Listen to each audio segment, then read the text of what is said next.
Halo, Ya, Monsinyur bisa dengar. ya. Salam jumpa bagi teman-teman sekalian yang ada di Singapura.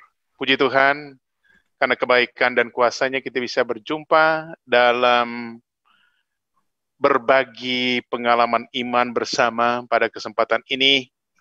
Walaupun kalian nun jauh di sana, saya nun jauh di sini, tetapi kuasa Tuhan yang telah menjembatani antara hatimu dan hatiku. Selamat malam kepada Romo Sam, selamat malam kepada rekan-rekan sekalian. Pertama saya ucapkan banyak terima kasih karena diberi kesempatan untuk berbagi pengalaman iman kepada rekan-rekan yang ada di Singapura.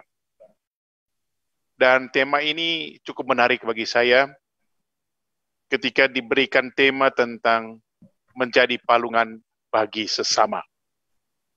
Saya coba melihat bagaimana tempat palungan itu di dalam nas kitab suci. Ya.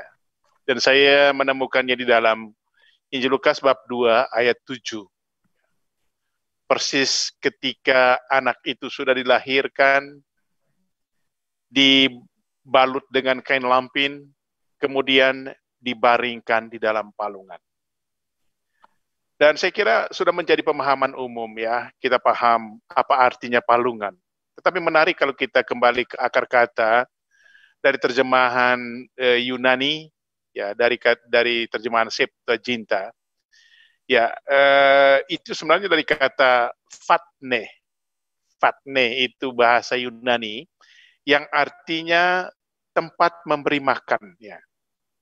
Dan tempat ini, kalau mungkin sebagian besar dari kita sudah pernah ke Timur Tengah, tempat ini sebenarnya ini terbuat dari pahatan batu kapur. Ya, ukuran sangat beragam, tergantung dari berapa jenis hewan, berapa besar hewan, di mana mereka diberikan makan pada tempat itu.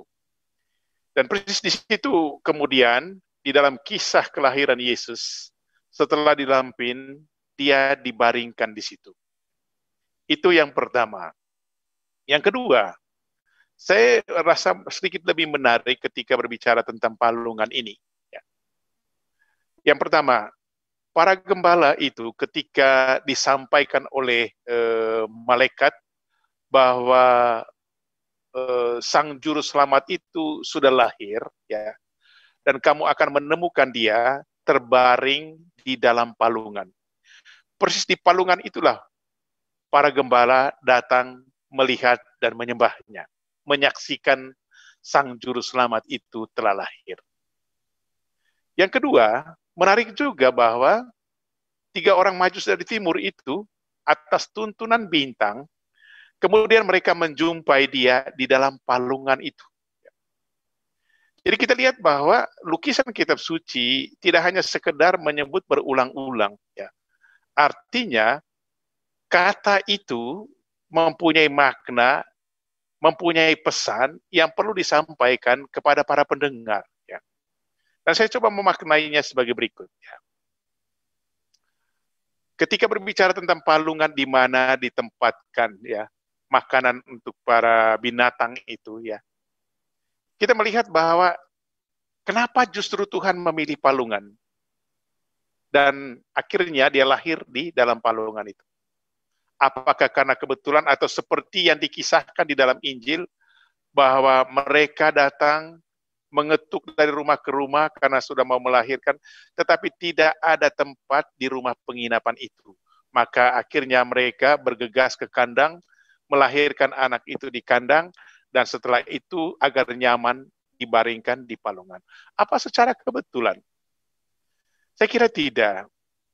Jadi pesan dari kisah ini dengan menempatkan simbol-simbol ini menurut saya mempunyai makna yang sangat luas. Ya. Yang pertama sebenarnya ini salah satu simbol yang membingkai teologi inkarnasi. Ya. Allah karena cintanya yang begitu besar turun ke atas muka bumi ini, lahir sebagai seorang bayi, ya di kandang lalu dibaringkan di palungan. Nah pertanyaannya, kenapa harus seperti itu? Kenapa bukan di tempat lain? Menurut saya inilah kisah extraordinary, atau saya mau katakan, inilah cara Allah memperlihatkan kisah kasih-Nya lain daripada yang ditawarkan oleh dunia. Kalau dunia menggemarkan tempat-tempat yang nyaman, damai, dan lain-lain, Allah ingin agar cinta itu harus pertama-tama dimulai dari titik sentuh yang paling rendah. Dan justru itu yang seringkali dihindari oleh manusia. Manusia ingin mengambil sesuatu yang kalau itu merasa nyaman, baik, dan itu yang diambil. Tapi Allah justru memilih ini, palungan, lalu kemudian akan berlanjut pada pilihan membasuh kaki para murid, lalu pilihan itu akan berpuncak di atas kayu salib dengan cara kematian yang tragis. Ini cara-cara Allah yang lain dari yang ditawarkan oleh dunia. Nah, kembali kepada palungan. Saya lebih melihat bahwa palungan itu tidak hanya sekedar, kalau kita maknai, tidak hanya sekedar tempat di mana dalam kisah itu Yesus dibaringkan. Untuk saya ini adalah lebih daripada makna itu. Ya. Nah, ketika kita berbicara tentang menjadi palungan bagi sesama, ya, saya coba memberikan semacam benang merah dari arti asli fatne, ya, tempat memberi makan ini. Ya. Nah, kalau kita mau menjadi palungan bagi orang lain, ya, saya lebih melihat yang pertama, bagaimana kita bisa memberi makan kepada orang lain dari diri kita sendiri. Nah, makan dalam konteks ini tidak hanya sekedar dalam arti makanan yang jasmani, atau seperti makan nasi, makan daging, dan lain-lain. Mungkin itu juga salah satunya. Tetapi lebih daripada itu ialah bagaimana hidup kita menjadi berkat dan diberi kepada orang lain, menjadi makanan bagi orang lain dalam hidup kita. Sehingga demikian makna fatneh, ya, tempat memberi makan, itu bisa kita hubungkan dalam arti makna spiritual seperti ini. Jadi kalau kita katakan hidup menjadi palungan bagi orang lain, bagaimana hidup kita bisa menjadi kehidupan bagi orang lain. Atau seringkali kita kan, Tuhan, semoga hidupku menjadi berkat bagi banyak orang. Dalam konteks ini, ya itu. Memberi makan kepada orang lain. Dan lebih jauh saya melihat, ya, persis dalam konteks inilah dokumen baru yang dikeluarkan oleh Paus Fransiskus pada tanggal 3 Oktober 2020 yang lalu, yang berjudul Fratelli Tutti. Kita semua adalah saudara. Dan menarik disampaikannya, bahwa dia menggambarkan bahwa pandemi COVID-19 yang melanda muka bumi saat ini bukan pertama-tama wabah yang menakutkan manusia, ya. Dia bilang yang paling parah dari pandemi itu dalam konteks saat ini adalah rapuhnya peradaban manusia, rapuhnya relasi antara manusia. Nah, karena itu kalau rapuh, maka yang muncul itu adalah beragam kekerasan, permusuhan bisa terjadi, hoaks di mana-mana, komunikasi tidak lagi dicuacai oleh persaudaraan dan lain-lain, tetapi justru diwarnai dan diatmosferi oleh permusuhan. Dan persis ini yang dilihat oleh Paus Fransiskus. Maka dia katakan apa? Bagaimana bisa menjembatani peradaban yang rusak itu karena rapuhnya relasi antara manusia. Dia katakan cuma satu, hanya bisa diatasi dengan bersama-sama membangun solidaritas universal. Ya. Dan mungkin dalam konteks itu kita katakan memberi makan kepada yang lain, dalam arti kalau hidup kita menjadi palungan, bagaimana kita menjembatani saudara-saudara kita yang lain dalam sikap solider kita. Dan ini menjadi nyata juga dalam situasi pandemi COVID-19 ini. Terus terang saja, rekan-rekan sekalian yang saya kasih dalam Tuhan. Saya menjadi uskup ya cukup heboh, karena persis wabah ini mulai merebak ke seantero jagat. Dan tabisan kami persis juga pada saat yang sama himbauan dari pemerintah agar sedapat mungkin menghindari kumpulan massa supaya jangan terjadi klaster baru. Hal ini terjadi ketika tabisan kami, ya. Nah, tapi akhirnya apa yang terjadi? Berbagai macam, ya, katakanlah reaksi, berbagai macam tanggapan muncul ke permukaannya. Dan yang paling menarik untuk saya adalah bagaimana kemudian umat di Ruteng, para uskup yang hadir, pemerintah yang hadir, siapa saja, semua dihakimi secara sadis di media sosial dengan berbagai macam alasan. Dan yang menarik bahwa dari orang-orang yang menghakimi ini adalah juga gerombolan orang-orang Katolik, ya. Saya mau katakan apa? Bahwa tabisan kami sebagai uskup sudah dimulai dengan kegaduhan seperti ini, ya. Itu yang pertama. Yang kedua, menarik juga bahwa saya memulai karya kegembalaan saya di Keuskupan Ruteng persis dalam situasi COVID ini juga, ya. Nah, pertanyaannya, kalau saya mau bertanya atau mau protes kepada Tuhan, Tuhan ngapain? Saya sudah nyaman bekerja di Jakarta, ngapain ditarik untuk jadi uskup di Ruteng? Lalu harus memulai segala sesuatu itu dalam situasi yang carut-marut seperti ini. Tetapi saya melihat bahwa dalam situasi seperti ini justru ada begitu banyak kekayaan nilai baru yang muncul, ya. Sehingga demikian bagaimana orang, panitia, siapa saja menjadi palungan bagi situasi ini yang memberi kehidupan, memberi harapan. Dan yang menarik bahwa semua umat di keuskupan ini, panitia, dan semua orang yang terlibat, mereka kokoh di dalam iman dan berdoa agar kuasa Tuhan yang Maha Tinggi berkenan diperlihatkan dalam situasi, ya, yang ramai dan gaduh ini. Dan memang apa yang terjadi? Setelah 14 hari, tidak ada satupun yang kena, ya, yang tidak satupun yang terpapar oleh COVID-19. Artinya saya mau katakan bahwa dalam situasi seperti ini justru muncul berbagai macam kekayaan-kekayaan nilai baru, ya. Muncul banyak orang yang memberi makan kepada yang lain melalui bentuk sikap solidaritasnya. Jika saya lebih melihat ini, ketika kita menjadi palungan, khususnya kita merayakan Natal tahun ini persis dalam situasi COVID seperti ini. Sehingga saya pikir adalah lebih nyata bagaimana kita menjadikan diri kita palungan agar, ya, hidup kita benar-benar menjadi bagian yang diberikan kepada orang lain agar orang lain hidup, ya. Itu yang pertama.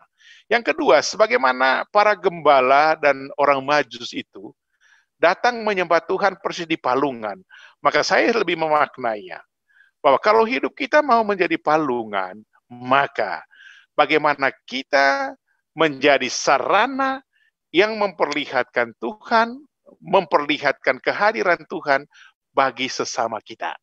Sehingga mungkin melalui diri kita, orang melihat seluruh kekayaan misteri Tuhan, ya, melalui cara bicara kita, melalui perbuatan-perbuatan kita, melalui aksi-aksi kita, tapi terutama khusus dalam situasi pandemi COVID seperti ini. Bagaimana ketika kita menyisingkan lengan baju untuk bersolidar kepada saudara-saudara yang menjadi korban yang paling nyata dari pandemi COVID-19 ini.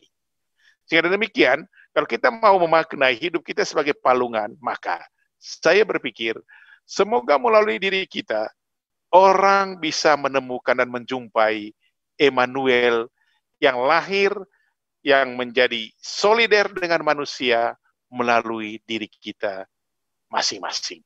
Sehingga itu makna yang kedua. Makna yang ketiga saya lebih melihat begini, ya. Justru ketika para Majus menemukan bayi itu di dalam palungan, kemudian menjadi nyata bagi mereka bahwa memang seperti telah tertulis di dalam kitab suci dengan kisah-kisahnya bahwa Mesias itu lahir di kandang lalu dibaringkan di palungan.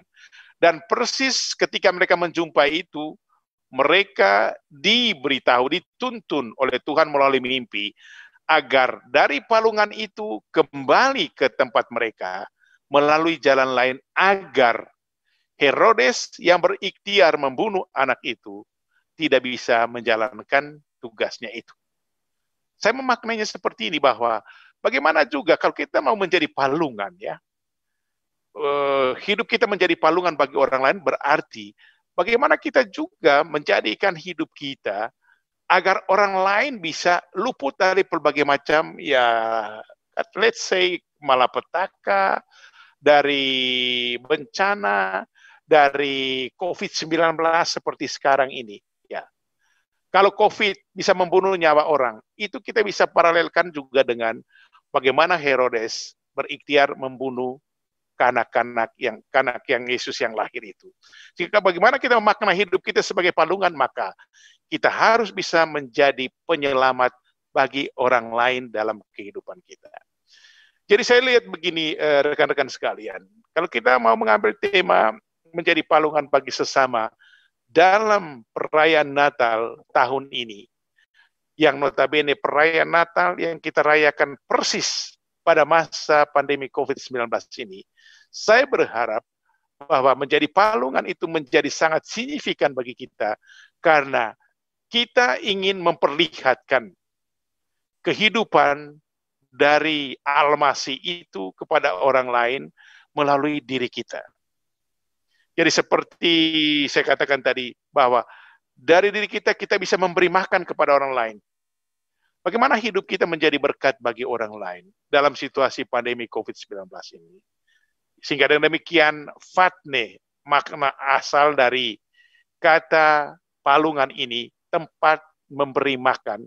Artinya, kalau diri kita menjadi palungan, maka diri kita harus menjadi tempat di mana orang lain bisa diberikan sesuatu dari kita. Ya, kita katakan menjadi berkat bagi orang lain. Kemudian yang kedua tadi, ya, kalau kita memaknai diri kita sebagai palungan, seperti orang Majus dan para gembala, bahwa harus melalui diri kita orang lebih mudah menemukan Tuhan. Artinya apa? Seluruh diri kita, cara bawa diri kita, cara tindak kita, apapun yang kita lakukan dalam hidup ini, harus bisa membawa orang kepada perjumpaan kepada Tuhan sendiri.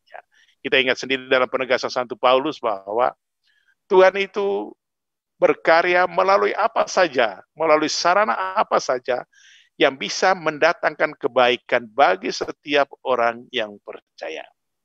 Dan yang ketiga tadi, kalau mau menjadi palungan, maka hidup kita harus menjadi membawa penyelamatan bagi orang lain dan membelokkan, ya, malapetaka, menghindari orang dari malapetaka di dalam hidupnya.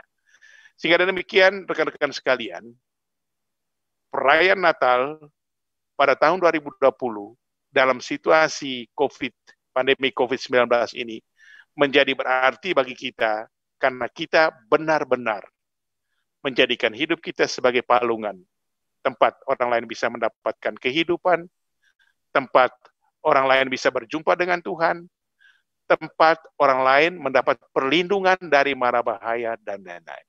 Saya kira itu saja yang perlu ingin saya sampaikan kepada rekan-rekan sekalian. Terima kasih, mungkin ada hal-hal yang nanti bisa dipertanyakan. Terima kasih, saya kembalikan.